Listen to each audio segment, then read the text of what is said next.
Universidad Nacional de los Comechingones, licenciatura en Artes Visuales, Historia del Arte y las Civilizaciones 1, Unidad 4, Pueblo Ranquel.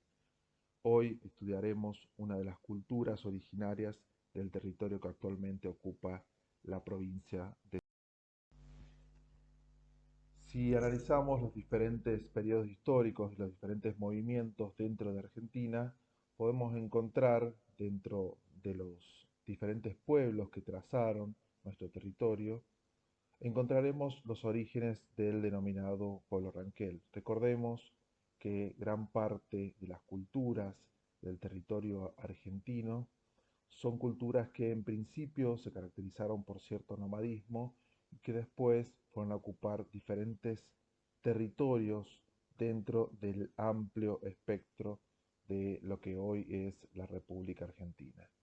Encontramos los primeros antecedentes cerca de 10.000 años antes de Cristo de las primeras poblaciones de pueblos cazadores. También hay estudios de hace más de 8.200 años que fueron identificados por las diferentes universidades del país, como es el caso de la Universidad Nacional de Santa Fe, la Universidad Nacional de Córdoba y otras universidades que se han abocado al estudio de los restos fósiles de las diferentes culturas. También vamos a encontrar diferentes relatos orales que hablan del origen de estos pueblos, sobre todo porque, como veremos, en la actualidad muchos de esos pueblos siguen conservando su herencia, sus habitantes que han ido generando también una descendencia que si bien se ha trasladado por diferentes territorios, en muchas localidades siguen manteniendo diferentes facetas de la cultura. También se han encontrado restos fósiles de 2000 años antes del presente, 2300 años antes del presente, en las localidades de Saladillo, en la Laguna de las Marías, con restos de 2000 años de antigüedad, también en Las Salinas, en Córdoba, con 700 años de antigüedad, ¿sí? Y los Gunún, los Cuna, también llamados tehuelches septentrionales o pampas querandíes, transitaban hacia el año 1500 la región que hoy se ubica en el sur de San Luis, el sur de Córdoba, de Santa Fe y el norte de Buenos Aires. A partir del 1700 llega a La Pampa algunas de las centrales poblaciones de pehuenches procedentes del área cordillerana de los Andes. Recordemos que gran parte de los movimientos que se fueron produciendo en las poblaciones de las culturas originarias fueron diezmados, fueron masacrados en lo que se llamó la campaña del desierto. También en el abordaje, en esta primera parte de lo que es la historia de los ranqueles, vale mencionar el texto de Mansilla, una excursión a los indios ranqueles, que consistía esencialmente en una excursión previa a los intentos de dominio de las diferentes tropas argentinas cerca del 1700 al 1800 que habitaban estas tierras, y con la excursión o los datos que aporta Mansilla empiezan a conocer las características propias de esta población derivada esencialmente de los pehuenches, derivada también de otras ramificaciones de culturas que se habían establecido en diferentes sectores del país, tanto del centro como del centro-oeste, como también de algunas zonas cercanas al sur y la Pampa. En este mapa podemos ver e identificar gran parte del territorio donde finalmente se fueron estableciendo las más grandes comunidades de los ranqueles. Este mapa fue desarrollado por Norberto Mollo, es un investigador de la Universidad Nacional de Santa Fe. En la mitad del siglo XVIII se había conformado un circuito económico entre los pueblos indígenas, los colonos y los criollos. Hacia 1795, uno de estos grupos pehuenches llamados ranquilinos, porque habitaban la zona de Ranquil, área próxima a la cordillera de los Andes, por motivos de una guerra tribal con otro grupo de la misma etnia, se trasladan a una zona de la actual provincia de La Pampa donde establecen sus tolderías. Allí interactúan con los gunún Acuna, produciéndose la llamada araucanización entre los tehuelches y la tehuelchesización entre los pehuenches, naciendo de esta relación el llamado pueblo ranquel. El nombre Ranquel, cuyo significado es gente del carrizal o gente de los carrizos, aparece en las primeras documentaciones a finales del siglo XVIII. Otras acepciones indican que Ranquelche significa los de Ranquil, la gente proveniente de Ranquel o Ranquil, una localidad, o mejor dicho, una comarca o distrito o reducción situada en el extremo norte de Neuquén, en el Lagrio Superior, entre las actuales localidades de El Cholar y Ñorquín. De aquí viene también la expresión che, que significa gente. Los ranquilches o ranculche eran una fracción de los pehuenches, la que centraba su territorio en Ranquil Lom. Los ranqueles vivían en comunidades regidas por un consejo de ancianos y un lonco o cacique. Esto se sigue repitiendo más allá de que los grupos en las comunidades de ranqueles en la actualidad hayan adoptado diferentes formas de vida y organización política más cercanas a las derivadas del siglo XX y del siglo XXI. Los ancianos eran muy considerados en el pueblo ranquel y sus opiniones muy tenidas en cuenta a la hora de la toma de decisiones, a la hora de la formación también de los conocimientos que eran necesarios, y también se sostenía el hecho de que para ser un lonco o un cacique se debía ser descendiente de una determinada dinastía gobernante. Algunos de los principales ranqueles que dominaron su territorio nos llegan hasta hoy en día, aunque solamente los dos últimos que veremos ahora son constatables desde el punto de vista de la historia y el resto están más relacionados con la tradición oral.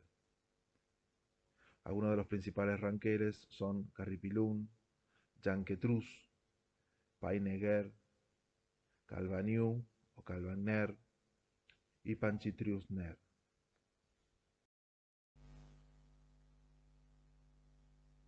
Las viviendas que en el actual territorio que el gobierno de la provincia de San Luis cedió ya en el siglo XXI a los ranqueles como devolución de lo que eran sus tierras históricamente, eran toldos.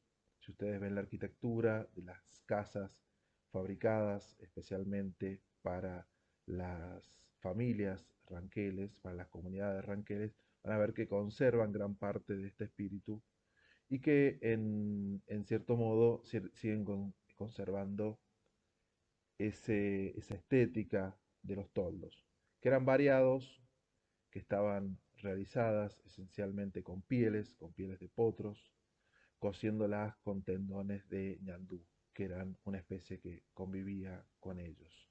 Algunos toldos tenían una forma cónica, con una abertura superior para la salida del humo. Tenemos que considerar también que gran parte de estas primeras tolderías tenían la posibilidad de trasladarse rápidamente, ¿sí? Entonces, en principio, eran viviendas que estaban preparadas en diferentes estratos, como se ven en las diferentes imágenes, pero a su vez tenían la característica de ser móviles para desplazarse en diferentes territorios o para desplazarse en situaciones de guerra. El toldo del cacique siempre era el más grande y el conjunto de esos toldos que siempre se armaban a la veda de algún río eran lo que se llamaban tolderías, ¿sí? En ese lugar, además de los indios, muchas veces vivían cautivos que acompañaban los primeros malones. Dentro de la economía, de lo que podemos llegar a mencionar como la organización económica, las actividades estaban relacionadas con la caza, la recolección, la fabricación de diferentes utensilios, sean vasijas, para más que nada la preparación de los alimentos, para la guarda de determinados alimentos Y en muchos casos también pensemos en una zona muy fría y con niveles de temperatura mucho menores a las actuales, sobre todo pensando en el siglo XVIII, en el siglo XIX, las prendas tenían que ver mucho con la fabricación de los tejidos. No existía, como en el sentido actual, la propiedad privada y se desarrollaban más que nada las actividades en grupo. Como se dijo antes, también había una gran trayectoria en la cual se comunicaban con otros pueblos y otras culturas y también con criollos o euroamericanos. Sobre todo pensemos en épocas posteriores al siglo XV y al siglo XVI. Los hombres o la división del trabajo estaba establecido con el hecho de que una parte de los hombres estaban ligados ya sea a las actividades de supervivencia o recolección o la agricultura y otros encargados más que nada de la guerra. Las mujeres se encargaban esencialmente de las actividades domésticas, la construcción de los toldos y también dentro de los utensilios habituales. Nosotros hemos puesto acá una ilustración, pero los utensilios habituales estaban desarrollados muchas veces en arcilla o en barro, de acuerdo al uso que se les fuera a dar, y tenían que ver más que nada con utensilios para la preparación de sus diferentes alimentos y para el procesamiento a través de, por ejemplo, el mortero y diferentes utensilios para poder trabajar el maíz, por ejemplo. Los ranqueles consideraban su manjar favorito la carne de yegua cruda, la carne de caballo, y además bebían la sangre caliente del animal recién muerto. Esto se repetía o se repite, esto es solamente una, una cuestión teórica porque gran parte de los rituales están vedados para las personas que no pertenecen a la comunidad y se sigue repitiendo en la actualidad en diferentes celebraciones. Entre los vegetales preferían los choclos, la mazamorra, zapallos y sandías. El caballo fue uno de los elementos centrales. Pensemos que era un pueblo aguerrido también, en un pueblo nómade que se trasladaba y el uso del caballo tenía cierta reverencia también y cierto prestigio en quienes lo poseían porque les permitía también trasladarse y llevarse en diferentes casos de guerra también poder llevarse determinado ganado y arrear. Este es un cuadro muy conocido, denominado El último malón, donde se ven incluso la figura de la cautiva, que es algo que va a repetirse a lo largo de la historia. Dentro de la vestimenta se fabricaban en su mayoría con cueros de animales y otros materiales esenciales que obtenían ya sea por su fabricación o por el intercambio. La vestimenta ranquel en el caso de las mujeres está conformada por un vestido, ¿sí? Generalmente una pieza entera y muchas veces también esto acompañado de diferentes adornos. En el caso de los hombres, la vestimenta estaba conformada por un poncho y muchas veces se utilizaban también una vincha y tanto mujeres como hombres protegían sus pieles utilizando sus pies, perdón, utilizando botas de potro. Estos elementos han sido reconstruidos en algunas producciones televisivas de San Luis y quizás puedan llegar a verlo, sobre todo una producción que se realizó en el año 2014, en el año 2015, que se llama Grito de Libertad. Esta producción refleja o recrea también parte de la historia de San Luis y en la cual los ranqueles aparecen, obviamente, como figuras también centrales para la conformación cultural.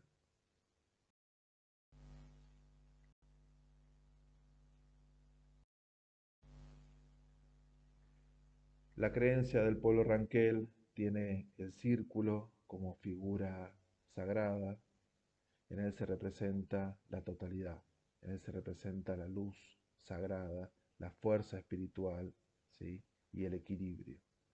Esto es muy repetido en los diferentes elementos que trabajaban los ranqueles. Hay que pensar también que en el territorio de la provincia de San Luis, la distinción entre las diferentes culturas, o por lo menos las culturas predominantes, como chingones, ranqueles, y huarpes, más allá de que hayan convivido otras culturas, tiene mucho que ver con sus propias creencias, tiene que ver con las influencias de los pueblos de los cuales provienen, y en base a eso también se basa, como expresábamos antes, los ranqueles organizaban diferentes rituales destinados a sus dioses. Estas ceremonias, incluso en la actualidad, en muchos casos se siguen repitiendo. Muchos de estos rituales estaban acompañados de instrumentos construidos también con los mismos elementos con los cuales también convivían, como es el caso del cultrún, la trutruca o la pibil, que el caso del cultrún es una suerte de tambor hecho a partir de cuero y que marcaba o generaba determinado ritmo en los diferentes rituales o en las ceremonias. Hoy en día también se puede escuchar o percibir en algunos de los rituales que persisten en la actualidad. La lengua ranquel es un dialecto hablado o derivado de la lengua de los mapuches. En la actualidad, mucho de estas palabras han sido perdidas, otras se han recolectado. Hay grandes estudios en la Universidad Nacional de San Luis, por ejemplo, sobre lengua ranquel, e incluso se han desarrollado libros donde se intenta plantear en una escritura gran parte de ese lenguaje oral, ¿sí? Para expresar a partir de la fonética las frases o las palabras que evocaban los ranqueles. Es una lengua que se intenta trabajar para su supervivencia, se intenta estudiar, se intenta poner de nuevo en el marco de las investigaciones para no perder esa gran parte de la riqueza. La bandera ranquel era parte, si bien fue cambiando con el tiempo, era parte de los elementos que ellos tenían previamente a la llegada de los españoles y después con la llegada de los españoles modifican y agregan y van generando como un símbolo de lo que implica su pueblo y sus transformaciones. A medida que van cambiando y se van integrando con otras culturas también, la bandera se va modificando. Sin lugar a dudas, la cantidad de material para poder indagar lo que hace al pueblo ranquel es muy escasa en algunos apartados y muy profusa en otros. Vamos a acompañar esta clase con otros materiales, tanto textuales como otros producidos más cerca de nuestro tiempo, materiales que se han producido hace 8 o 9 años, en el cual van a poder analizar no solamente las características históricas, no solamente las características que hacen a la cultura de los ranqueles, su procedencia, su constitución y su estado actual de situación, sino también poder ver cómo esta cultura se proyecta en el tiempo y actualmente eh, genera un espacio de resistencia al paso del tiempo para sostener su identidad a pesar de los grandes cambios que se han dado en los últimos siglos.